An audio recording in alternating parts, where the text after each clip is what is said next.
తాడాపల్లి అరుణ్ కుమారి నా పేరు. ఓకే అమ్మా. క్రిస్టియన్పేట. ఓకే. ఆరోగ్య సురక్షిత మీద క్యాంపు పెట్టారు మేడం. ఓకే అమ్మా. పెట్టిన సంగతి నాకు తెలియకపోయినప్పుడు నాకు ఇంట్లో ఆరోగ్యం బాగాలేదు. అయితే నాకు బెస్ట్లో కొంచెం చిన్న గడ్డ తగిలినట్టుగా నాకు అనుమానం వచ్చి నేను నా అంతటికి నేనే బాధపడుకుంటున్నాను. బాధపడే టైంలో వాలంటరీ వచ్చి నాకు పెన్షన్ ఇవ్వడానికి వచ్చింది.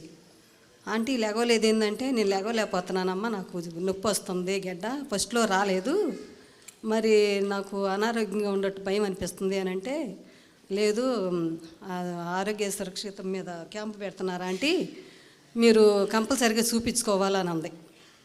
సరే నాకు పెట్టిన కాడ చూపించమ్మా అన్న. తీసుకెళ్ళి మరుక్షణం నాకు భయం వస్తుంది. భయం వస్తుంటే ఏమి వద్దమ్మా, మేము చూసి నీకు ఏదో చెప్తామన్నారు. చెప్పిన తర్వాత వాళ్ళు టెస్ట్ చేసి వాళ్ళు నాకు చెప్పలేకపోతున్నారు. ఏమైంది అని చెప్పి నేను టెన్షన్ పడుతుంటే పక్కకు పిలిచి వేరే వాళ్ళకి చెప్పారు, ఆమెని అర్జెంటుగా వేరే హాస్పిటల్కి తీసుకెళ్ళండి, కొంచెం బెస్ట్లో కొంచెం గడ్డ కనపడుతుంది అన్నారు. ఇక నేను ఇంటికి వెళ్ళి ఏడ్చుకుని నా కోడలకు ఆపరేషన్ చేయించి ఉన్నాను. నేనేం చేయాలి భగవంతుడా, నా పరిస్థితి బాగాలేదు.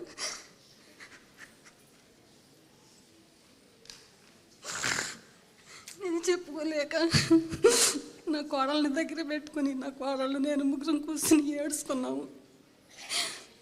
అది అంటే భయం, ఏంటి ఈ స్థితి వచ్చింది, నేను ఎవరు చెప్పాను అని నా కోడళ్ళు నేను ఏడ్చుకుని తెల్లారి హాస్పిటల్కి వెళ్తే తెలిసిన డాక్టర్ గారు ఉన్నారు, తాడేపిల్లోళ్ళు, నీకేం బాధ లేదమ్మా, ఆరోగ్యశ్రీ మీద అన్ని టెస్టులు ఫ్రీ అవుతాయి, నువ్వు ధైర్యంగా ఉండవని నన్ను కూర్చోబెట్టి ఆ రోజు అన్ని టెస్టులు చేశారు.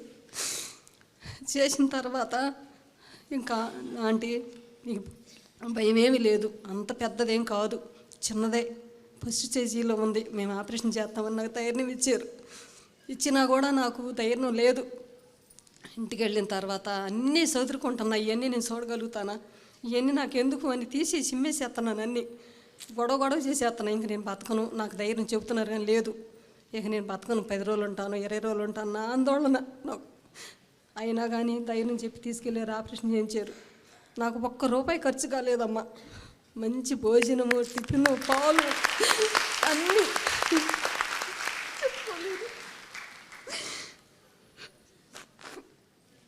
అన్నీ ఫ్రీగా ఇచ్చారు. ఆపరేషన్ అయ్యి నన్ను సంతోషంగా ఛార్జీకి డబ్బులు ఇచ్చి ఇంటికి పంపిస్తుంటే, ఇంటికి వెళ్ళి నేను ఏం తినాలి, నా కోడళ్ళు నా దగ్గరే ఉండారు ఈ దేని స్థితిలో అని నేను బాధపడుకుంటుంటే, అకౌంట్లో డబ్బులు పడ్డాయి అని నాకు కబురు తెలిసింది. అమ్మని ఇంటికి వెళ్ళిన తెల్లారి ఛార్జీ డబ్బులు ఇచ్చి పంపించారు. ఇంటికి వెళ్ళి నాకు ఆ బ్యాంక్ ఇవ్వలో తెలిసిన వాళ్ళు ఉండి, ఆంటీ నీకు అకౌంట్లో డబ్బులు పడ్డాయి అన్నారు. ఇదేంటి నాయన అంటే, ఆశ్రయ డబ్బులు, నీకు ఎన్నాళ్ళు పేషెంట్గా ఉంటావో, నువ్వు పనిలేని స్థితిలో ఉంటే నీ కుటుంబానికి రక్షణగా డబ్బులు పడ్డాయి అన్నారు.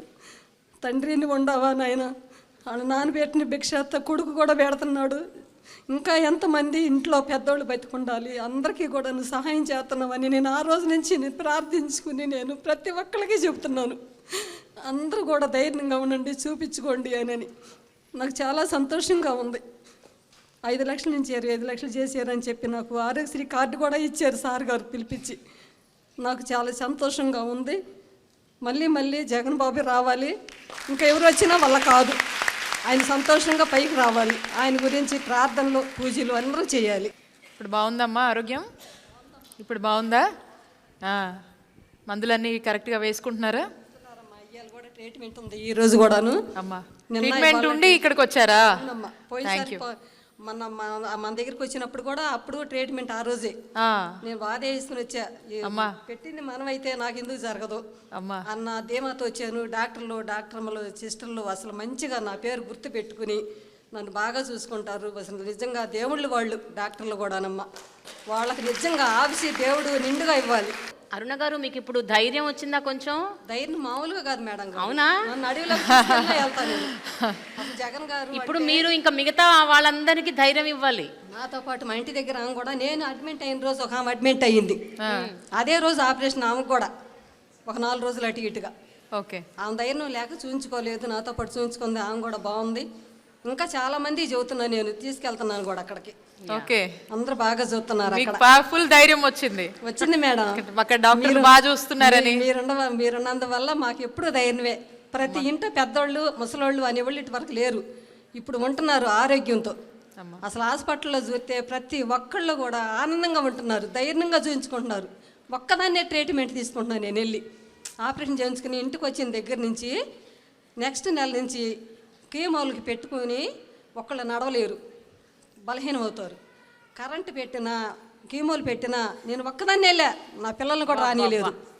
అందరూ అంటారు అసలు నువ్వు నీ ధైర్యాన్ని చెప్పుకోవచ్చు అంటారు. Please subscribe Dot News.